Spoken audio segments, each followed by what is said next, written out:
இதோ இதோ இதோ வேத புத்தகமாகிய தேன்கூட்டிலிருந்து ஒழுகும் தெளிதேனின் சில துளிகள். நேசிக்கிற நல்ல தகப்பனே, உமக்கு நன்றி செலுத்துகிறோம். இந்த வீடியோவை ஆசீர்வதித்து தாரும். இயேசுவின் மூலமே ஜெபிக்கிறோம் நல்ல பிதாவே, ஆமேன். உடைய நாமம் மகிமைப்படுவதாக.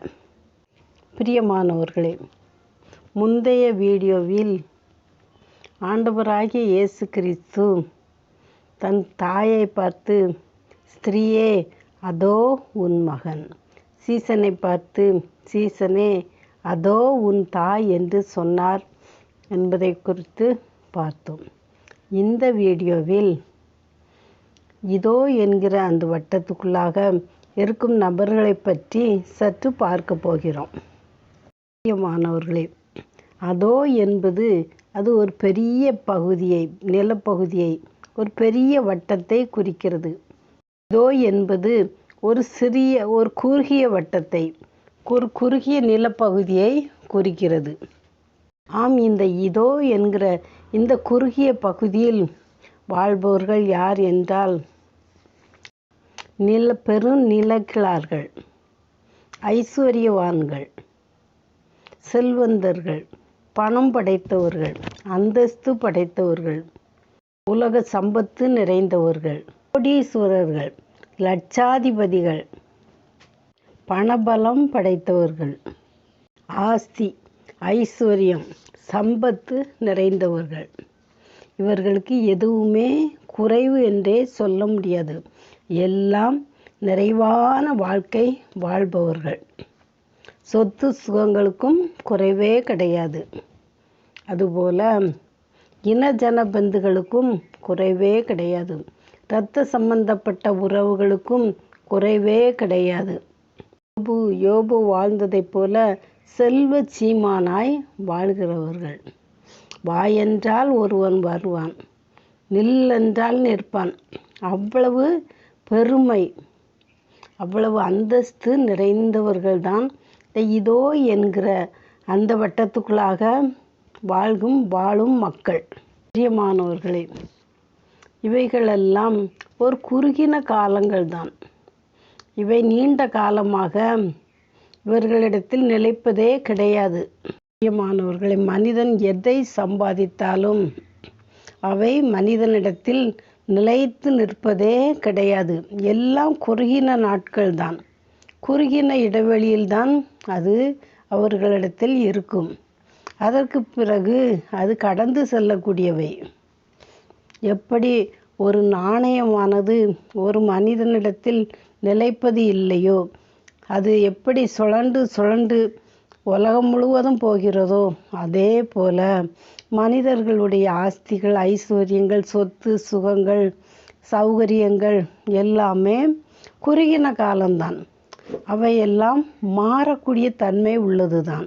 மனிதன் எதுவரை கடின உழைப்பை கைக்கொள்கிறானோ, இதுவரைக்கும் தன்னுடைய சரீரத்தில் பலன் காணப்படுகிறதோ, இல்லை எதுவரைக்கும் மூப்பு வராமல் இருக்கிறதோ, அதுவரைக்கும் அவர்களிடத்தில் நிலைக்கும். அவர்களுக்கென்று பிள்ளைகள் அவர்கள் கைவசம் இருக்கும் வரை சொத்துகள் எல்லாம் அவர்களிடத்தில் நிரந்தரமாக இருக்கும்.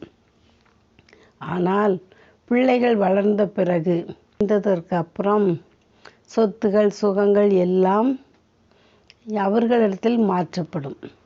அப்படி மாற்றப்படும் வரைக்கும் சொத்து சுகம் எல்லாமே பெரியவர்களிடத்தில் நிலைத்திருக்கும். அது நிலைத்திருக்கும் வரைக்கும் அவர்களுக்கு பெருமை உண்டு, அந்தஸ்து உண்டு. அவர்களை மக்கள் மதிப்பார்கள். அவர்களை எல்லோரும் உயர்த்தி பேசுவார்கள். அவர்கள் எந்த தவறு செய்தாலும் இவர்கள் தவறு செய்தார்கள் என்று சொல்ல மாட்டார்கள். அவர்கள் பாவிகளாக இருந்தாலும் அவர்களை புகழ்கிற கூட்டம்தான் ஏராளம் இருக்கும். ஆனால் அவர்கள் ஆஸ்திகள், ஐஸ்வர்யங்கள் எல்லாம் பங்கிடப்பட்டு அது பிள்ளைகளிடத்தில் கடந்து போகும் பொழுது எல்லாம் கைமாறப்படும். கைமாறும் பொழுது பிள்ளைகள் உயர்ந்திருப்பார்கள், ஆனால் இவர்கள் பிள்ளைகளிடத்தில் கொடுத்து விட்ட பிறகு இவர்களுடைய நிலைமை எப்படி இருக்கும் என்றால், 100 ஒருவர் தவிர மற்ற எல்லோருக்கும் கஷ்டமான சூழ்நிலையாக, உண்ண உணவின்றி, உடுக்க உடையின்றி, இருக்க இடமின்றி, குடிப்பதற்கு தண்ணீரின்றி தவிக்கிறவர்களாகத்தான் காணப்படுவார்கள். சிலர்தான் பிள்ளைகளால் நேசிக்கப்பட்டு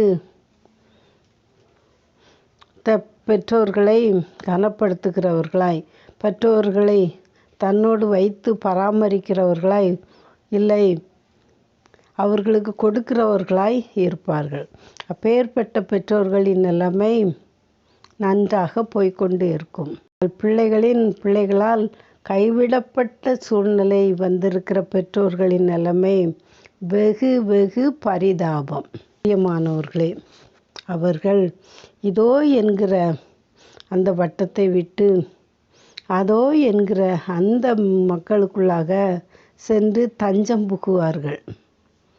உண்ண உணவுக்கும், உடுக்க வஸ்திரத்துக்கும், இருப்பதற்கு இடத்திற்கும், குடிப்பதற்கு தண்ணீருக்கும், ஒருவேளை உணவுக்கும்,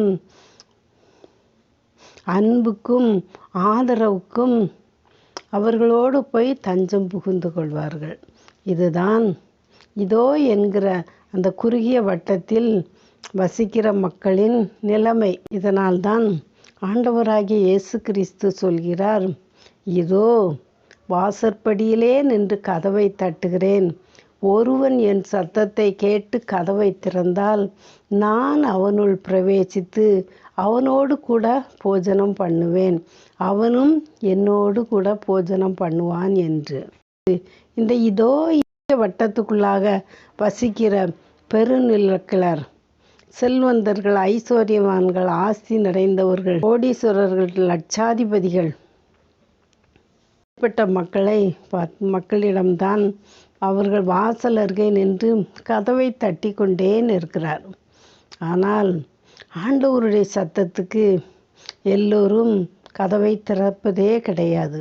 எல்லோரும் தன்னுடைய ஆஸ்தியும், தன்னுடைய ஐஸ்வர்யமும், தன்னுடைய சம்பத்தும், செல்வமும், தன்னுடைய கண்களை மறைத்துவிடும். ஆனால் 1-2 பேர் தான் ஆண்டவர் அழைக்கும் இந்த சத்தத்துக்கு கதவை திறப்பார்கள். ஆம், அப்படி கதவை திறந்து ஆண்டவரை தனக்குள்ளாக ஏற்றி, தன் இருதயத்துக்குள்ளாக ஏற்றுக்கொண்டு இருதயத்தில் வாசம் பண்ணுவதற்கு இடம் கொடுக்கிறவர்களின் நிலைமை ஆசீர்வாதமாக இருக்கும். அவர்கள் எப்பொழுதும் கைவிடப்படாத ஒரு நிலைமையிலும் திக்கற்ற நிலையிலும் இருப்பதே கிடையாது. மனிதர்கள் கண்களில் தயவும் கிருபையும் கிடைக்கும்படி கர்த்தர் செய்கிறார். ஆண்டவர் அழைக்கும் சத்தத்துக்கு செவிகொடாதவர்கள் எல்லோரும் அவங்க நிலைமை ரொம்ப பரிதாபம்தான். அவர்கள் அதோ என்கிற அந்த குரூப்பில் போய் தஞ்சம் புகுந்து கொண்டு வாழ்கிறோம். எதற்கு வாழ்கிறோம்?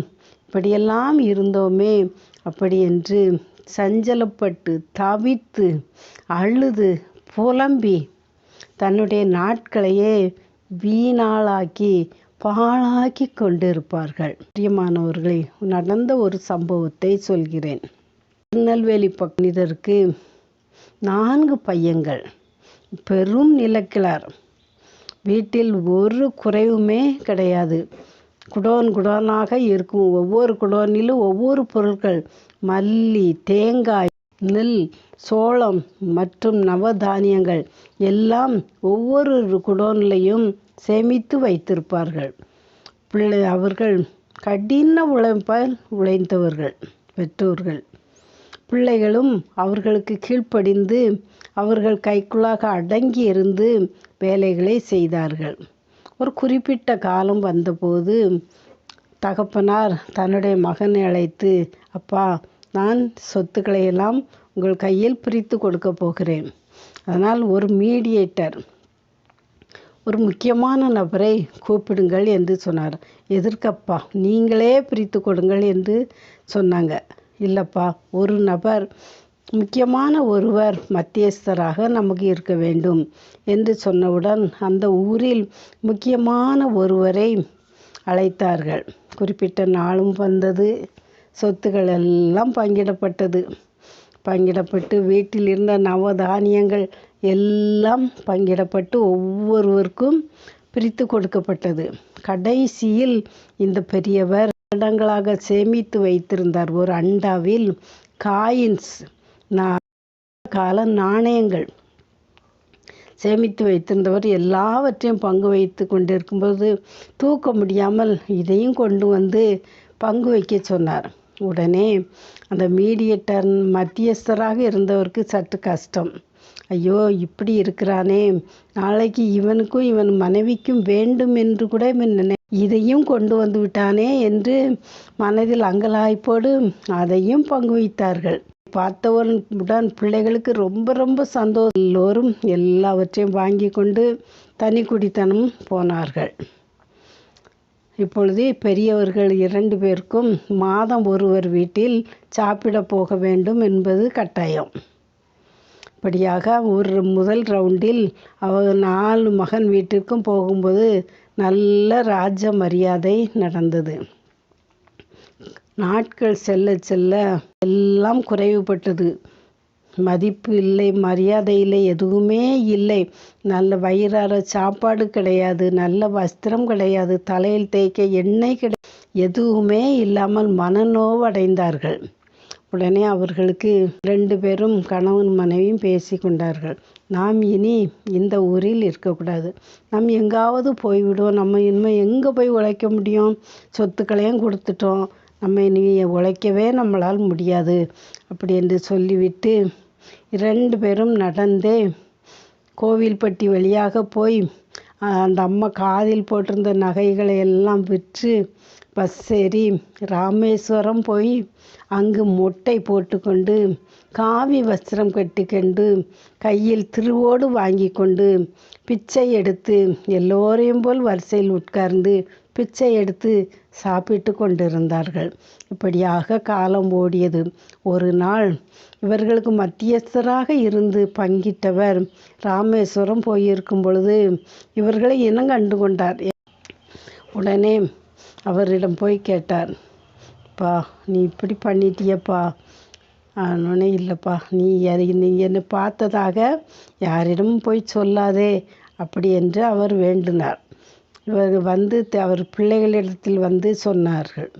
ஆனால் பிள்ளைகளோ, "அந்தக்கெல்லாம் எப்படி கெட்டுப்போனால் எங்களுக்கு என்ன, இனி எங்கிட்ட அதை பற்றியே பேசாதீங்க" என்று சொல்லிவிட்டார்கள். ஆம் பிரியமானவர்களே, இப்படி தான் இருக்கும் நிலைமை. ஆண்டவராகிய இயேசு கிறிஸ்துவை இருதயத்தில் ஏற்றுக்கொண்டு இதோ வாசற்படியிலே நின்று கதவை தட்டுகிறேன் என்று தட்டி கொண்டு நிற்கும் ஆண்டவராகிய இயேசு கிறிஸ்துவுக்கு உள்ள கதவை திறந்து உள்ளத்திற்குள் இடம் கொடுத்திருக்கும் போது அந்த சுவிசேஷ ஒளி, கிறிஸ்துவாகிய ஒளி இருதயத்தில் வாசம் பண்ணும் பொழுது கிறிஸ்து நல்வழியில் நடத்துவார். அவர் யாரையும் கைவிடுவதே இல்லை. "நான் உன்னை விட்டு விலகுவதும் இல்லை, உன்னை கைவிடுவதும் இல்லை" என்று சொன்ன தேவன் கைவிடாத நேசர். எப்படி அவர்களை போஷிக்க வேண்டுமோ, எப்படி நடத்த வேண்டுமோ அப்படி நடத்துவார்கள். ஆண்டவருக்கு இடம் கொடுக்காதவர்களின் நிலைமையெல்லாம் பரிதாபம்தான். எனவே பிரியமானவர்களே, நாம் ஒவ்வொருவரும், வேதம் சொல்கிறது, கர்த்தரை கண்டடையத்தக்க சமயத்தில் கண்டடையுங்கள், அவர் சமீபமாய் இருக்கையில் அவரை நோக்கி கூப்பிடுங்கள் என்று சொன்னது போல இதுவே இரட்சணிய நாள், இப்பொழுதே அனுக்கிரக காலம் என்று வேதம் சொன்னது போல இப்பொழுதே ஆண்டவராகிய இயேசுக்கு இடம் கொடுத்து நம் உள்ள கதவை அவருக்கு திறந்து கொடுத்து அவர் நம் உள்ளத்தில் வசிக்க நாம் இடம் கொடுப்போம். நாம் இடம் கொடுக்கும் பொழுது அது நம்முடைய இளமை காலமாக இருந்தாலும் சரி, நடுவயதாக இருந்தாலும் சரி, ஒருவேளை முதிர் வயதாக இருந்தாலும் சரி, எல்லா வயதிலும் அவர் நடத்துவதற்கு அவர் போதுமானவராகவே இருக்கிறார். அந்த தேவனை நம் இருதயத்தில் ஏற்றுக்கொண்டு அவருக்கு இடம் கொடுத்தில் வசிப்பதற்கு இடம் கொடுத்து நம் உள்ளமாகிய கோவிலை அவர் வாழ்வதற்கு இடம் கொடுத்து நாம் இருந்தோமானால் நம்மளுடைய நிகழ்காலம், நம்முடைய எதிர்காலம் எல்லாம் ஆசீர்வாதமாகவே இருக்கும். அப்பேற்பட்ட கிருபையை தேவன் தாமே தருவாராக. ஆமேன். அல்லேலுயா.